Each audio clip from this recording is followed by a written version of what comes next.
রংপুর রংপুর অঞ্চলকে তামাকের জন্য বিখ্যাত বলা হয়। এখানে উৎপাদিত তামাক দিয়ে সারা দেশের চাহিদা মেটানো হয়।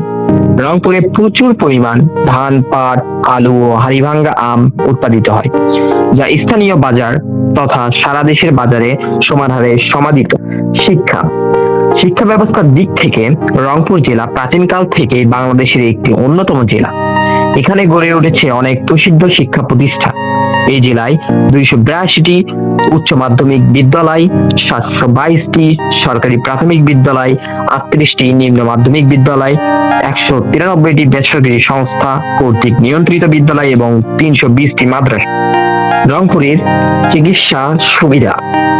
রংপুর বিভাগের মধ্যে রয়েছে রংপুর মেডিকেল কলেজ ও হাসপাতাল।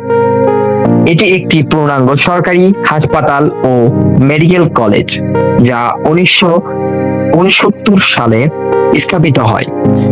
এছাড়াও অন্যান্য সরকারি প্রতিষ্ঠানের মধ্যে রয়েছে মা ও শিশু হাসপাতাল, বক্ষব্যাধি হাসপাতাল ও রংপুর সদর হাসপাতাল, যা কলেরা হাসপাতাল নামেও পরিচিত। বেসরকারি প্রতিষ্ঠানের মধ্যে রয়েছে ক্রিস্টিয়ান মিশনারি হাসপাতাল, Rangpur dental college, prime medical college এবং কিছু বেসরকারি মেডিকেল কলেজ। রংপুরের উল্লেখযোগ্য ব্যক্তিত্ব: রাজা জানকী বল্লভ সেন, বেগম রোকেয়া সাখাওয়াত হোসেন, মশিউর রহমান জাদু মিয়া, প্রেসিডেন্ট হুসাইন মোহাম্মদ এরশাদ, এম.এ.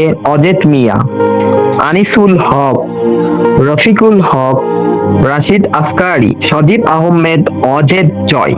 মুক্তিযুদ্ধে রংপুর রংপুর জেলার বধ্যভূমির তালিকা মুক্তিযুদ্ধের সময় 6 নং সেক্টর ছিল। এখানকার সেক্টর অধিনায়ক ছিল উইং কমান্ডার এম খালেমুল বাশার। এখানকার প্রথম শহীদ শঙ্কু সমজদার। Thanks for watching.